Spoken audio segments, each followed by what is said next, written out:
4 en adelante dice así. Dijo además el Señor a Moisés, toma especies aromáticas, estacte y uña aromática y gálbano aromático e incienso puro, de todo en igual peso. Y harás de ello el incienso, un perfume según el arte de perfumador, bien mezclado, puro y santo. Y molerás parte de él en polvo fino y lo pondrás delante del testimonio en el tabernáculo de reunión, donde yo me mostraré a ti. Os será cosa santísima. Como este incienso que harás, no os haréis otro según su composición. Te será cosa sagrada para el Señor. Cualquiera que hiciere otro como este para olerlo, será cortado de entre su pueblo. Amén. Podemos tomar asiento, ¿no? Bueno, quizás esta mañana, si has llegado pronto, hayas notado una fragancia diferente al entrar en este lugar.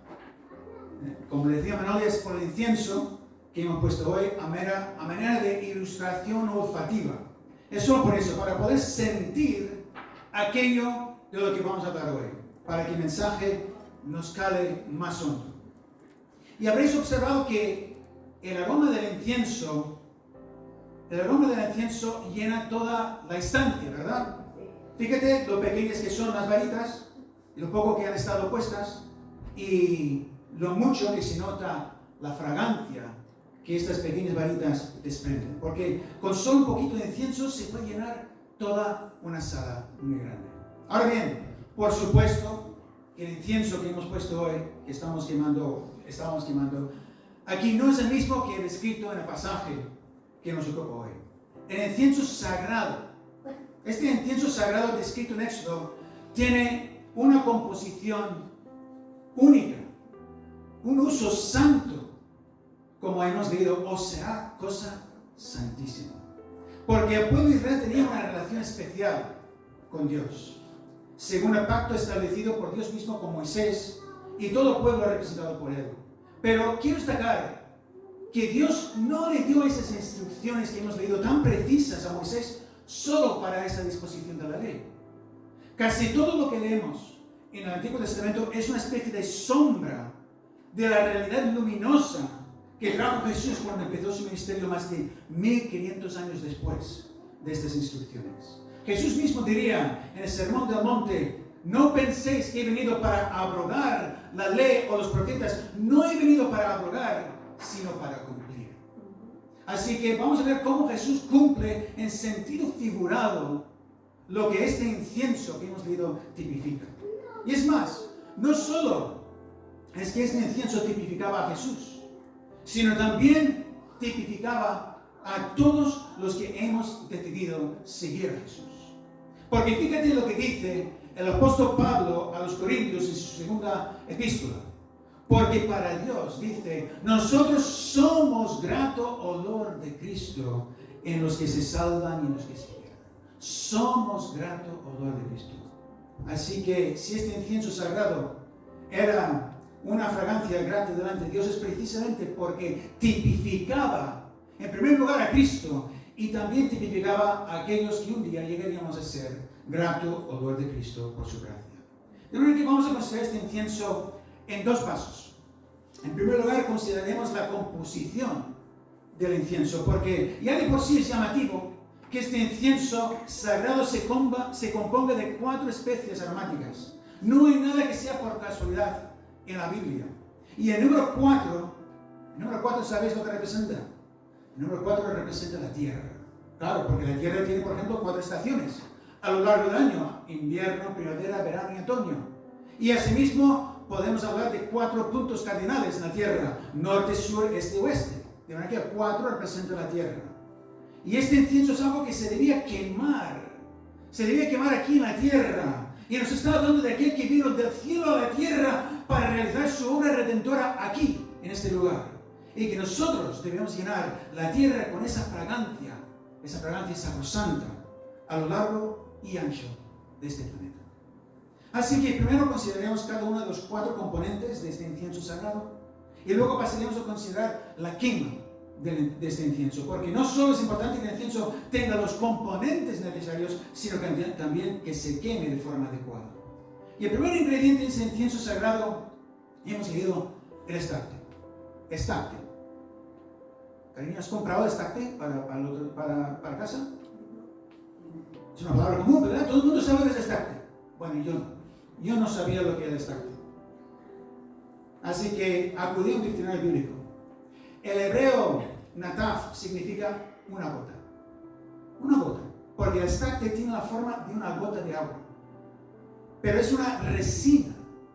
Es una resina que se extrae del árbol esturaque. Por ejemplo, la especie Styrax officinalis crecía en regiones de Arabia, por lo que el pueblo de Israel lo conocía y lo podía obtener. El estacte se extraía de este árbol mediante incisiones en la corteza.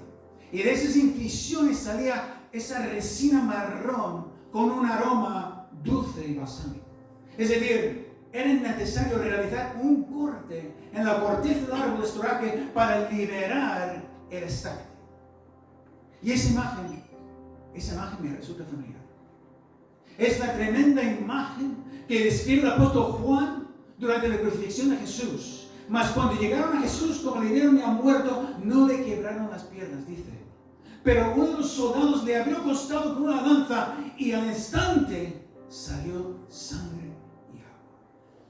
De su costado salió sangre y agua. El estacte procede de la corteza herida del árbol, igual que la sangre y el agua procedieron del costado traspasado de Jesús. Es decir, este primer ingrediente del incienso sagrado anticipaba la crucifixión de Jesús. La proclamaba más de 1500 años antes de que sucediera. Y cuando Jesús murió en esa cruz, Él cumplió cabalmente todo lo que Dios había predicho a través de la ley y los profetas, como había dicho. No penséis que he venido para abrogar la ley o los profetas. No he venido para abrogar, sino para cumplir. Y es que la muerte expiatoria de Jesús está en el centro de todo lo que puedes leer del Antiguo Testamento, de los patriarcas, de los sacrificios, de los profetas. Cuando Dios le pidió a Abraham de sacrificar a su propio hijo Isaac, ese hijo prometido, le estaba pidiendo que hiciera justamente lo que él mismo haría 2000 años más tarde. Cuando Dios sacó su pueblo de Israel de la esclavitud en Egipto, ¿quién tuvo que morir? Los primogénitos. ¿Y por qué no murieron los primogénitos del pueblo de Israel? Porque en su lugar murió un cordero pascual en cada familia y su sangre cubría los postes de dintel de cada casa.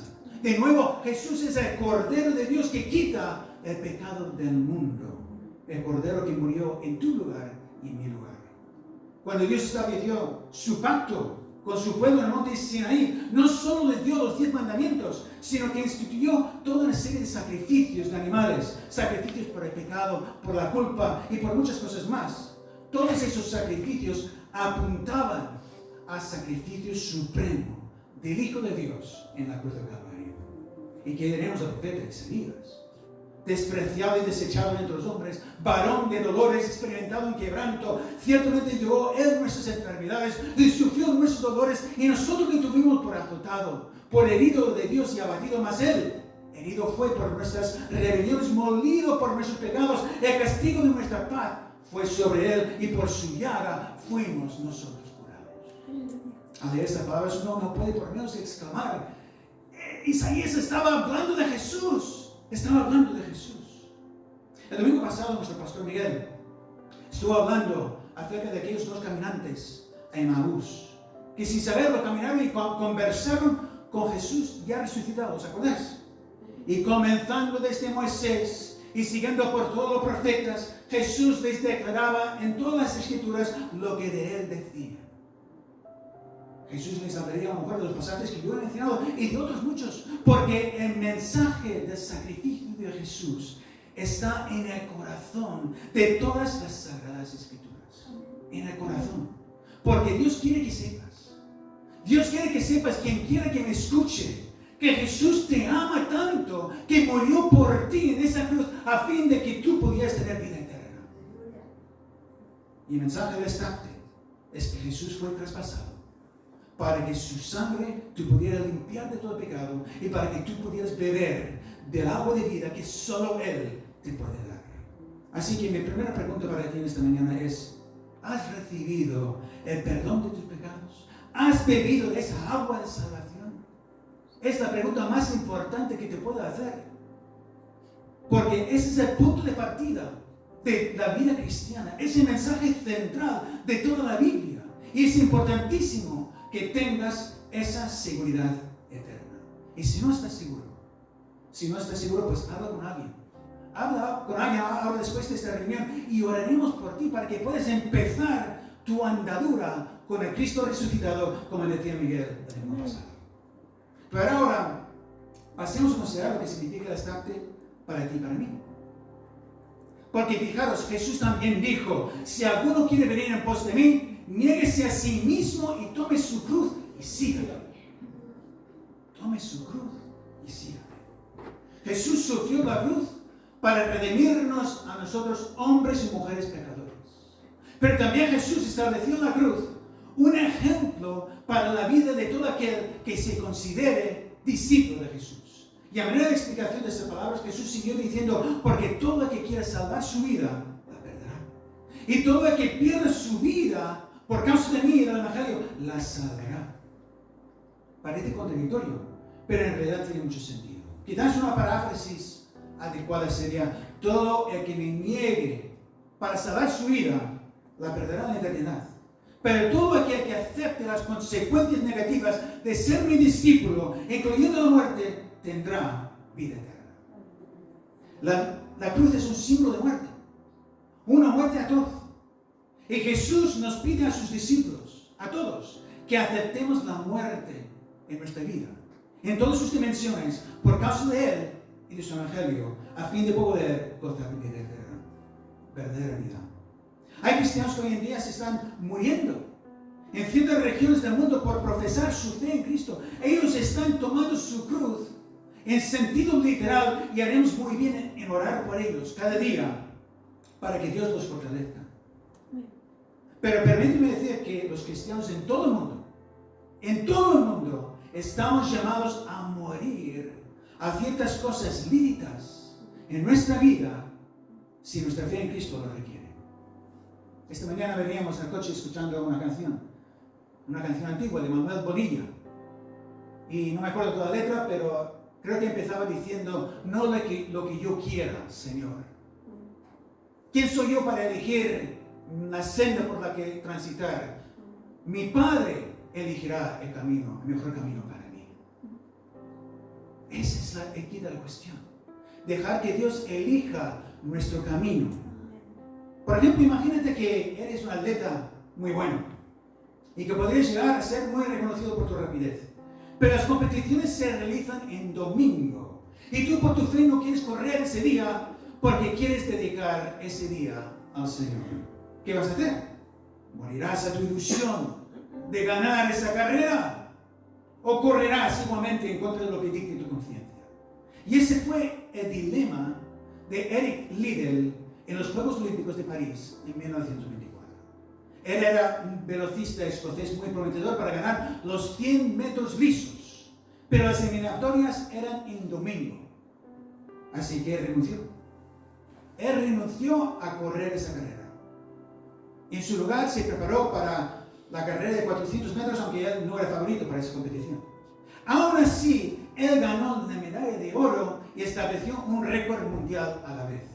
De hecho, su historia inspiró la película Carros de Fuego, que seguramente ya habréis visto. Pero yo me pregunto, ¿existen todavía esa clase de cristianos hoy en día? ¿Existen hoy en día personas como Eric Liddell? Imagínate que Eric Liddell no hubiera tomado su cruz como él entendió que debía tomarla y hubiera competido en domingo. Igual habría ganado la carrera de los 100 metros lisos, pero nadie se habría enterado de su fe. Su nombre no se recordaría hoy y no existiría una película dedicada a su victoria. Una victoria más bien de fe que de atletismo. ¿Dónde están esos héroes de la fe hoy en día? ¿Dónde están?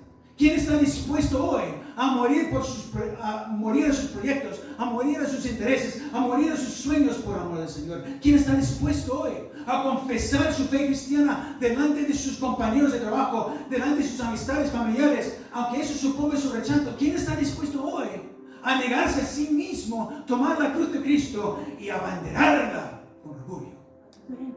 Ese es el mensaje del establo para ti y para mí hoy.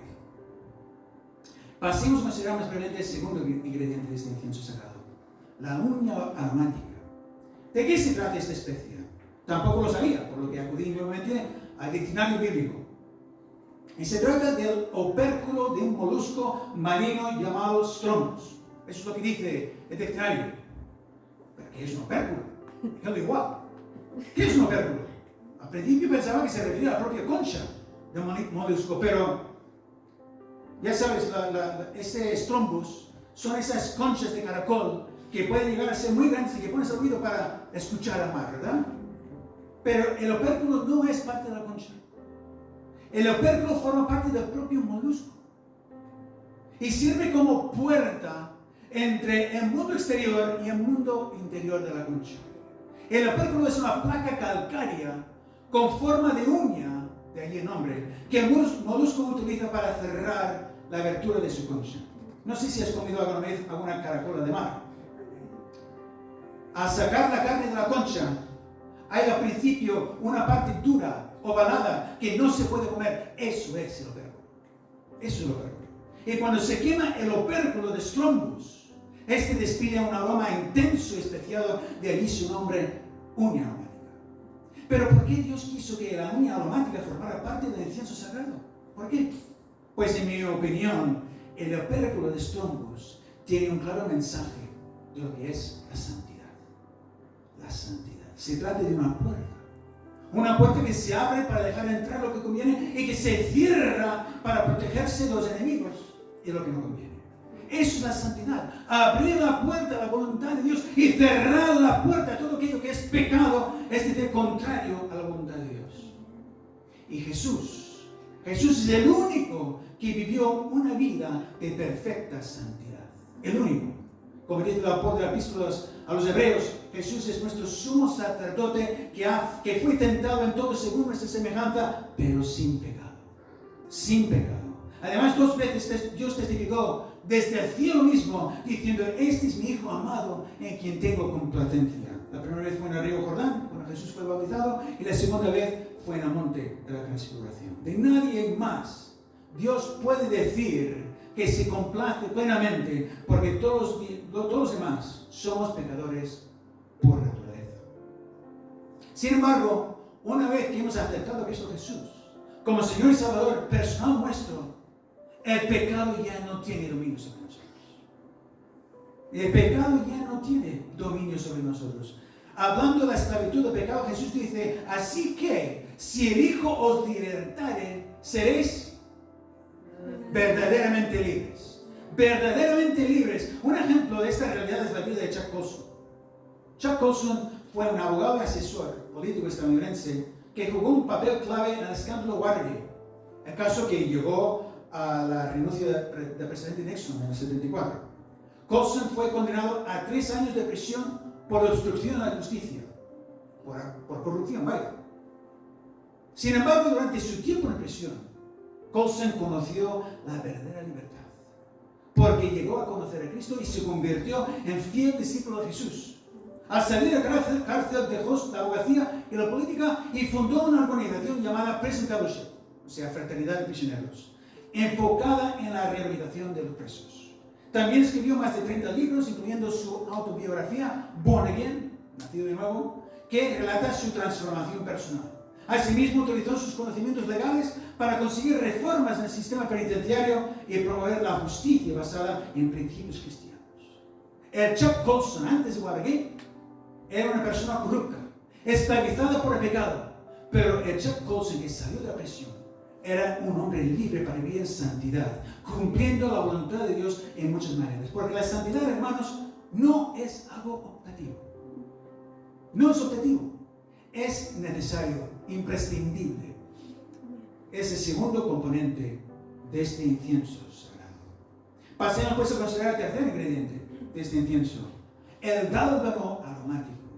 De nuevo, el diccionario bíblico me aclaró que se trata de otra resina, en este caso de 2 plantas umbelíferas de la familia Ferula.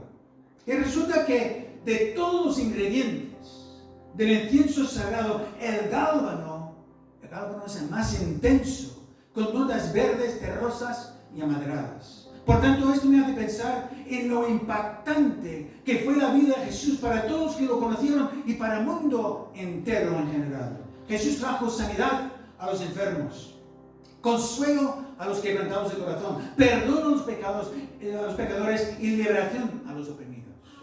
Pero Jesús también denunció las injusticias de los líderes religiosos de su tiempo y sus enseñanzas a veces ofendieron a ciertos colectivos.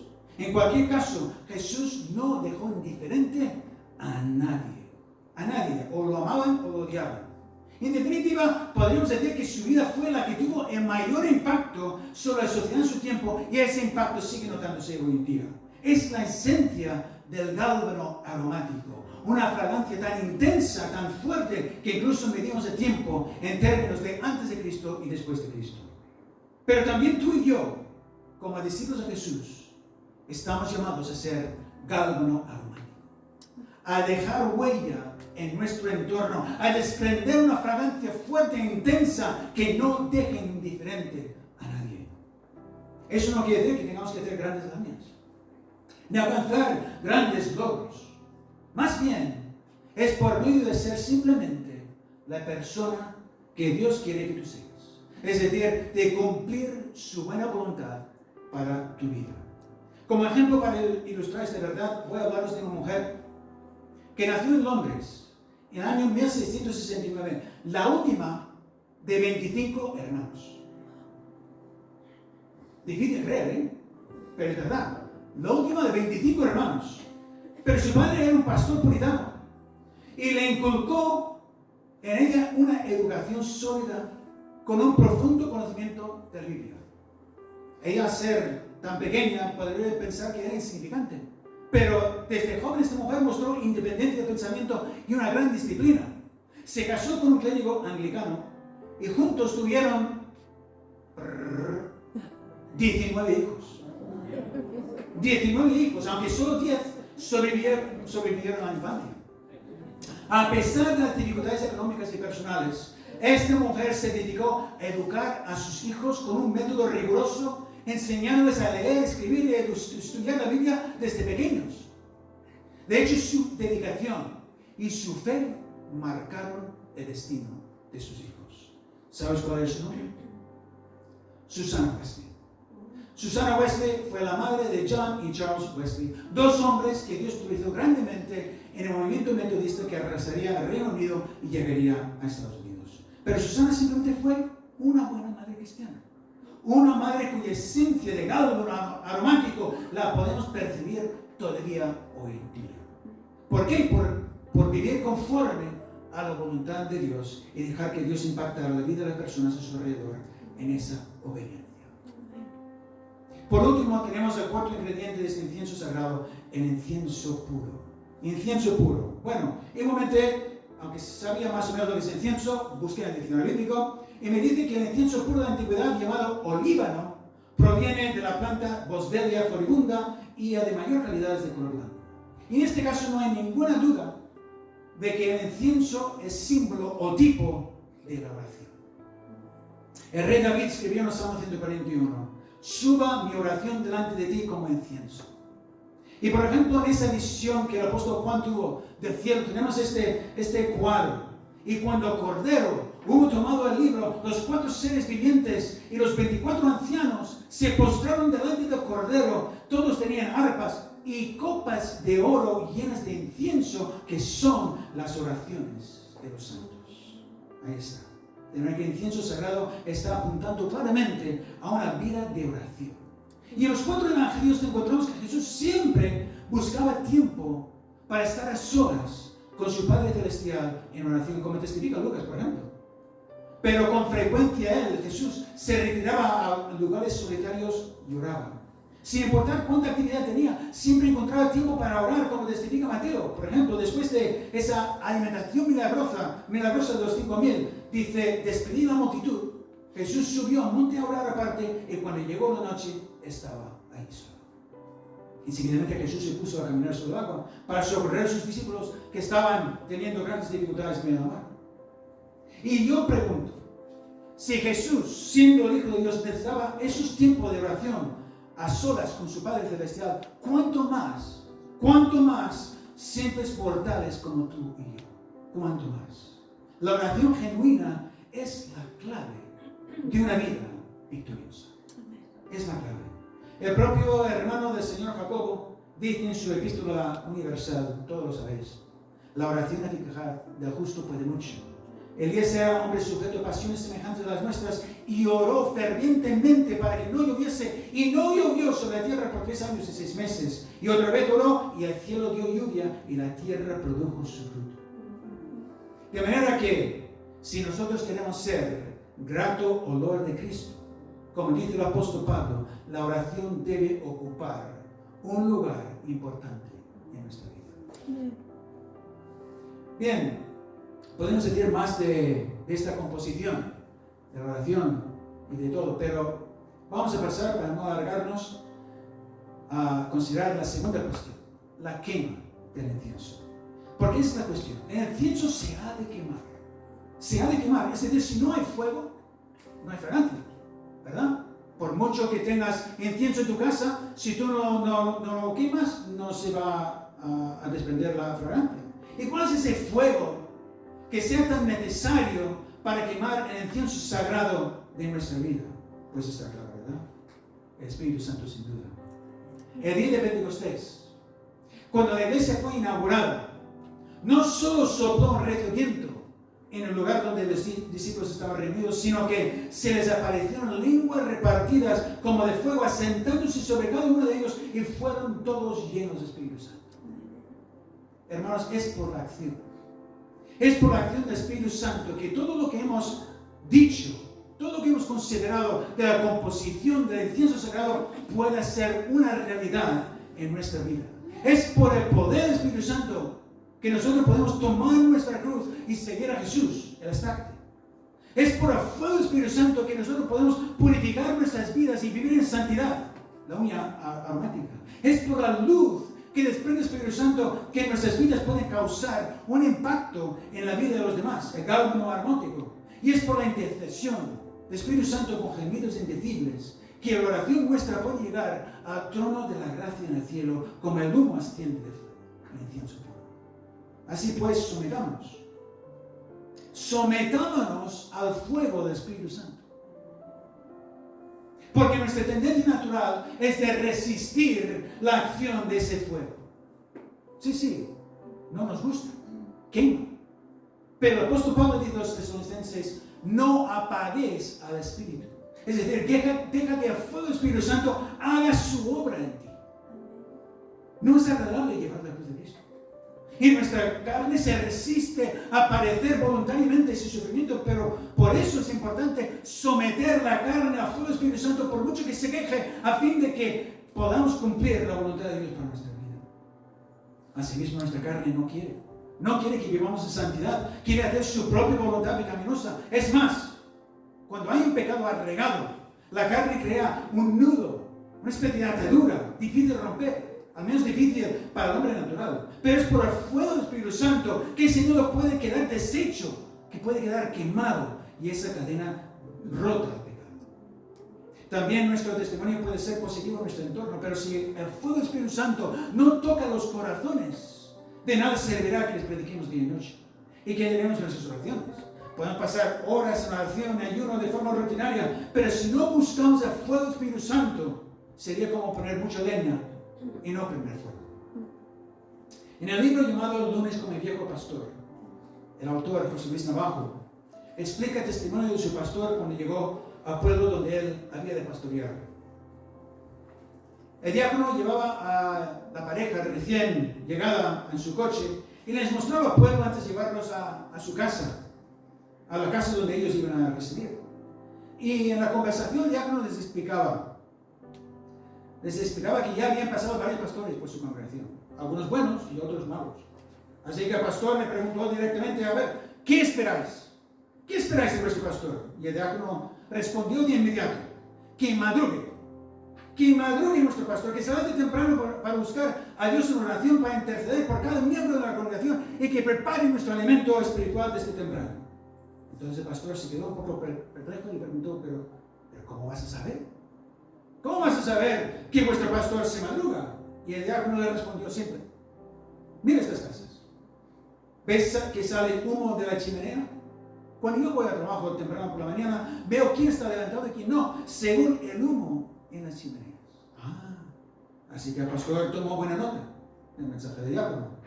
Y cada día se levantaba temprano para encender el fuego en la chimenea y buscar a Dios en oración, leyendo su Biblia, preparando el alimento espiritual.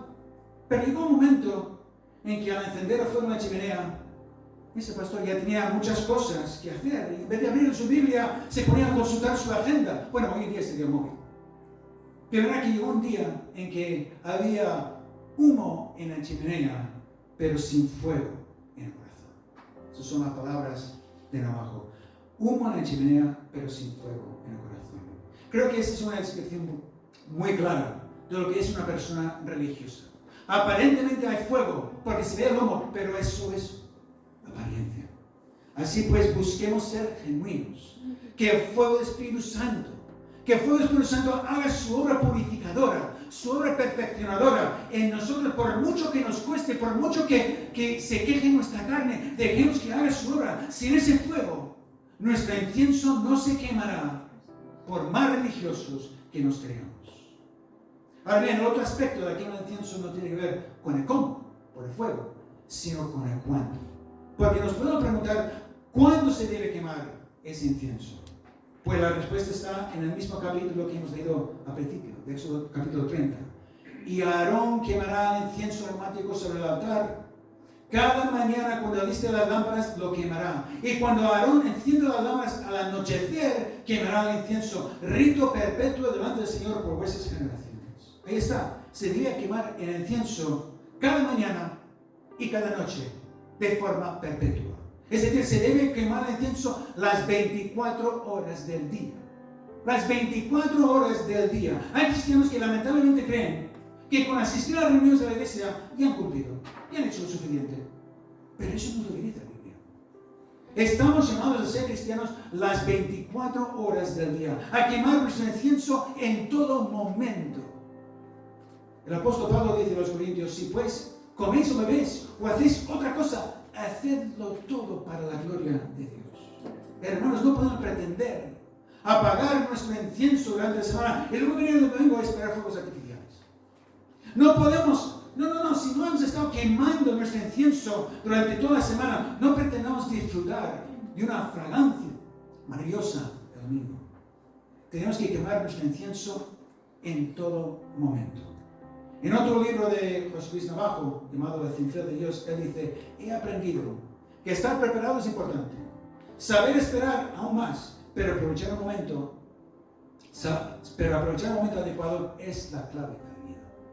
Aprovechar el momento adecuado es la clave de la vida. Hermanos, el momento adecuado de quemar nuestro incienso es ahora.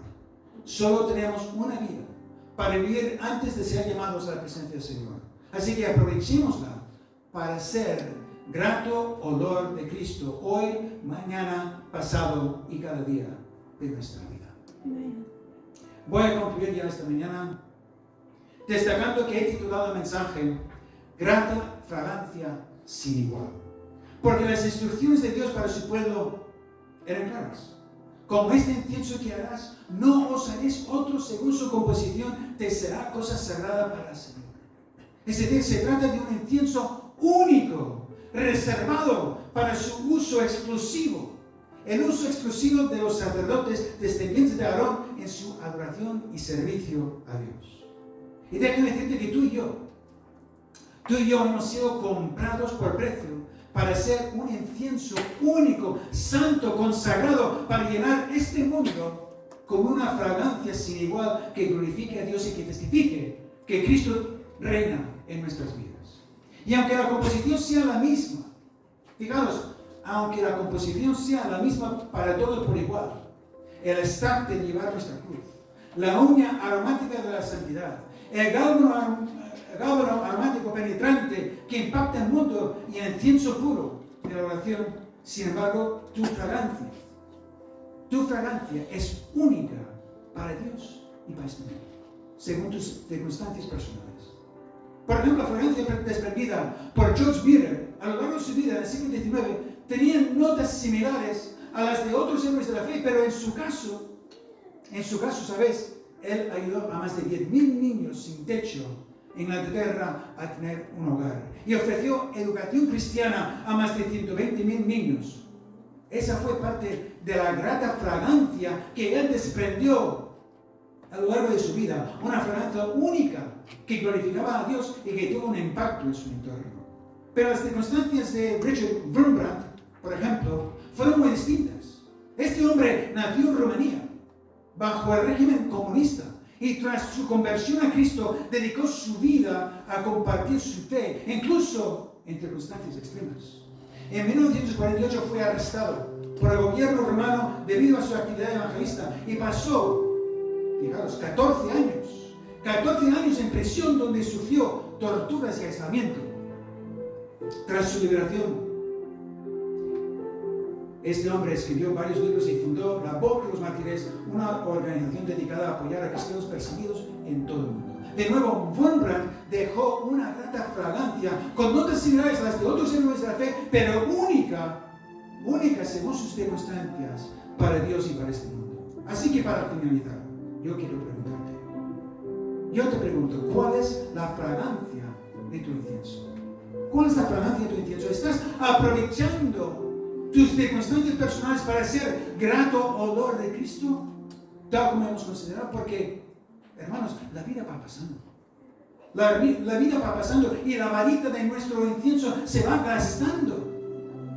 Pero todos los que seguimos a Jesús estamos llamados a ser una grata fragancia sin igual para Dios y para los que nos rodean. Así titula el mensaje.